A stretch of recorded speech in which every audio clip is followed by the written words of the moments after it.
I wonder if they're chief again. They probably know I'm cooking today, you know. Let me see. I recognize the eyes themselves. Hey, Chief, I realized it was you. You see, I'm all dressed. It's Diwali time, and I'm going to be cooking up a storm, have a whole menu for you guys.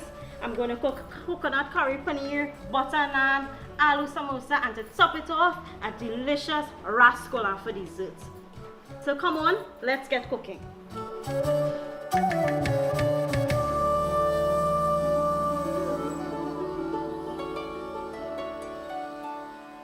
Right guys, so we're here, and as you all may know that our Hindu community will be celebrating Diwali soon. We're not going to cook that regular standard food like the bus up shot and the chana. We'd be doing something more on the authentic Indian side. So we'd be doing a coconut curry paneer, and we're going to get straight into it.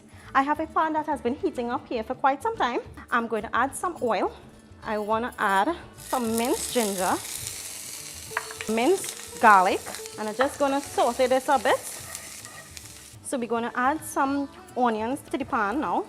So we're going to let this saute a bit, not burn, but just sweat a bit. And to this now, I'm going to add some chopped tomatoes. So the tomatoes and the onions and garlic and everything has sauteed and softened up a bit. Let's see the whole blender for. So we took the garlic and tomatoes mixture that we had in the pan, and we're going to puree it in our blender to just form a smooth consistency, right? So we could see the beautiful color that it got with the tomatoes, and the garlic and the ginger. So we're going to use back the same pan that we had earlier on. We're going to put a little bit of oil in the pan again. We're going to just add a few of chief cumin seeds, or whole jeera as we may call it. So a few into the oil. I'm going to also add some chief whole cardamom, just like about 2 or 3. And now we're going to add one of the chief whole cinnamon stick. We're going to just allow this to perfume the oil a bit.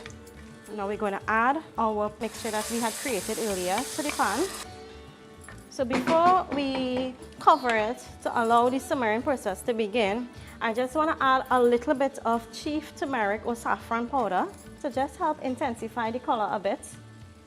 And I want to add a little bit of tomato paste, so tomato paste as we may call it. This would just help intensify the tomatoes that we had thrown in there before. We're going to cover and allow to simmer on low heat. Right guys, it seems to reduce a bit. So to this now we'll be adding some nice rich coconut milk, because this is the base of it, right? Coconut curry paneer.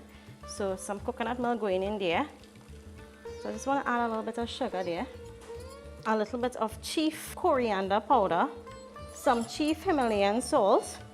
We're going to give this a mix. And seeing that coconut curry paneer is an authentic Indian dish, authentic Indian dishes have a bit of spice or kick to it. So we'll be adding a little bit of chief ground chili for that little spice or kick. Although I put in that chief ground chilies, I still want to enhance the spiciness a bit in the dish with some chief garam masala. It will help top it off.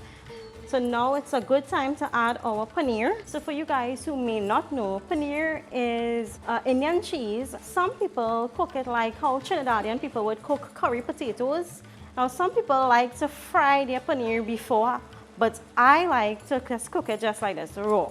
So we're going to add the entire roll of paneer to the pan. So our pan here now, we can clearly see the little mixture that we made is thickening up, and the paneer is cooking away.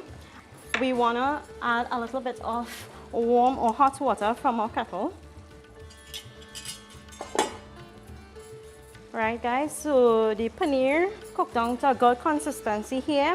We're going to add a little bit of snow peas. This is what I like in mine. Some people add like regular pigeon peas, but I like the little pop that you get from the snow peas, so I'm going to add a few of this into my paneer. So seeing as it's a coconut curry paneer dish that we're making, Chief has this new coconut essence, and I want to just throw some in here to just help intensify the flavors, the coconut flavors, and give it that boost, that extra boost that it needs. And to finish off, we're going to add some finely chopped parsley. Now, the real authentic Indian way is to add cilantro, but this is what we have here. We use this a lot in our cooking, so I'm just going to add a few to just garnish. And that's it there, guys. We have coconut curry paneer, our first authentic Indian dish for today's video. It's looking like the butter chicken. Yeah. Yeah. I think it's like something like the same thing, you know, although I never made it. I love butter chicken and naan. Oh my god, I love that too bad. That is boss boy. You don't have to stop eating that too. So one of the things I mentioned that we'd be making in this Diwali menu was butter naan. And here I have my little loaves, very simple. I just took some flour, like 1.5 cups of flour. I added a little bit of yogurt and a little bit of yeast. Now that yogurt and yeast will combine and help to soften that naan. So when it's cooked, it will stay soft for quite some time. Now naans need to be cooked in real hot heat. So if it's a frying pan that you're using, it has to be hot. So we're going to place our naan directly onto our tawa. Right guys, so you can see our naan started to puff up a bit, get those little bubbles. So we could see if we flip it over that it's getting those brown spots. So it's a little technique. So I'm just going to gently lift this over here and put it directly over the heat. And now in this way, this is going to achieve all those dark, so-called black spots on the naan that you would see. I'm going to just smear some melted butter over the top, right? And for garnishing purposes, we're just going to sprinkle some chopped parsley over it. And that's it, one naan is done. Right guys, so one of the things I mentioned that we'd be doing in this Diwali menu was aloo samosa, right? So to my pan here that I've been heating up for quite some time, I'm going to add a little bit of oil, sliced onions, minced garlic, some chopped pimentos that's red and green. And to just give it a little more heat, I'll add a small piece of Scotch bonnet pepper. I like to add a little bit of chief curry, herb curry. So I'm just adding a little bit because I just like to see that little tinge of yellow, that little curry color. Right, so just gonna let that curry fry a little bit there. We're just gonna add a little bit of water directly to the pan, just a little bit. Look how beautiful that curry color is looking there. And we're gonna add some potatoes because it's aloo samosa, so we're going to add some potatoes directly in the pan.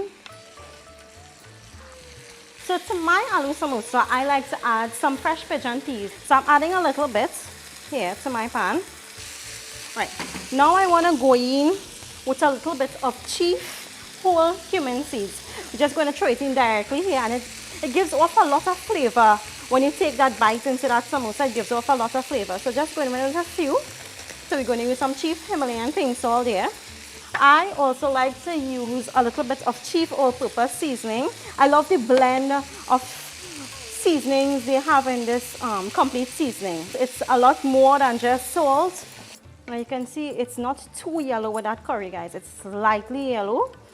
So we're going to just cover, put on medium heat, and let's cook. Now we have to make the wrappers to fill the samosa filling in it. So we have some flour here. And to my flour, I want to go in with some chief Himalayan salt. And I have some clarified butter, or ghee as we may know it. The ghee helps to give the samosa wrapper that crunchy but yet not stiff outer texture of the samosa wrapper. Our clarified butter and salt has incorporated well.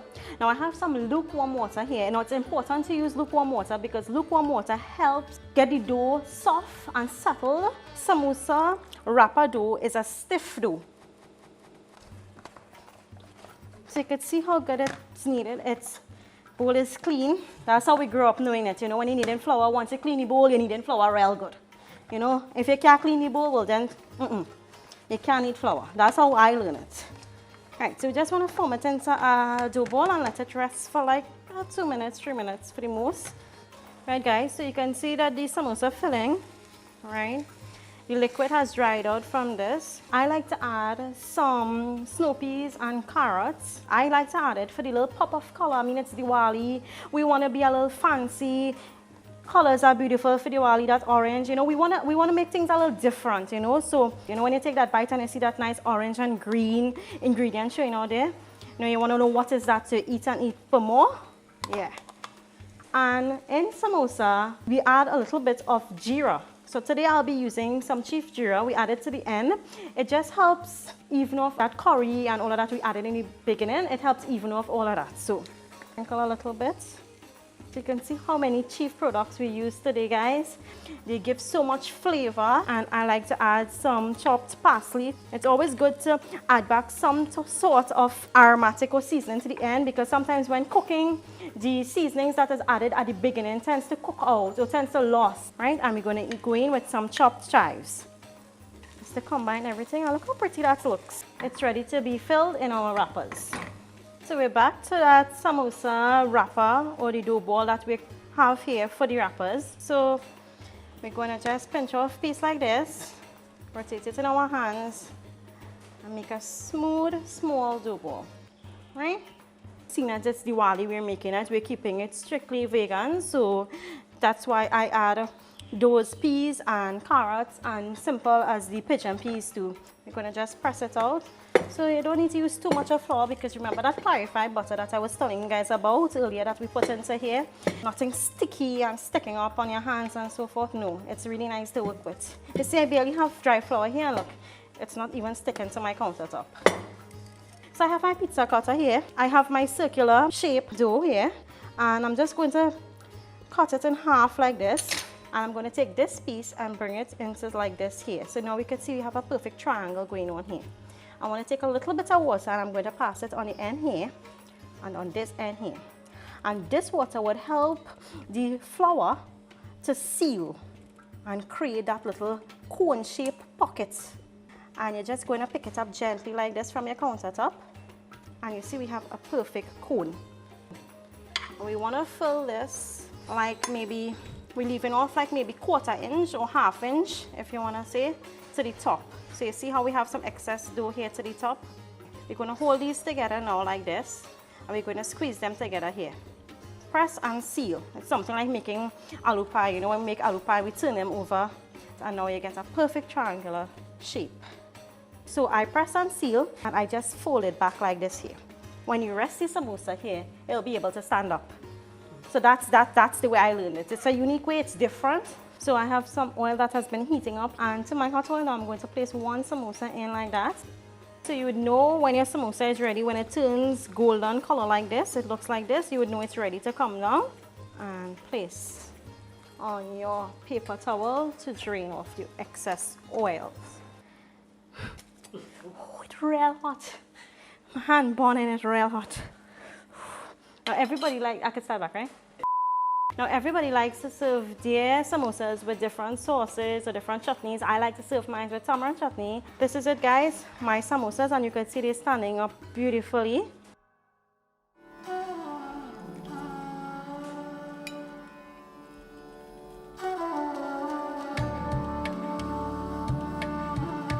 Right, guys, this is my final Diwali spread. I have my delicious aloo samosas together with that cheap tamarind chutney. I have my coconut curry paneer, and I'm serving this today with basmati rice or butter naan. And to top it off, I have my final sweet tooth dessert that I like, which is a rasgulla, right? So it's time to eat. So come, let's eat. So once again, I have my husband here with me today, and we'll be having our Diwali lunch together. I like to eat mine in this modern so-called Sahari looking leaf, right? And he likes to eat his in this original Sahari leaf itself. I Naan, man. I will give it. So go ahead, serve yourself.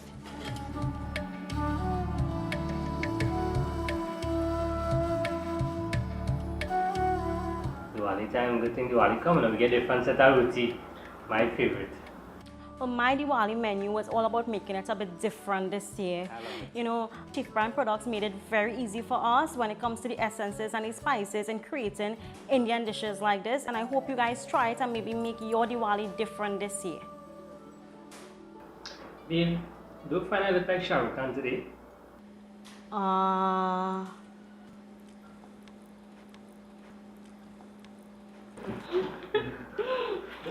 Yes, good, very good.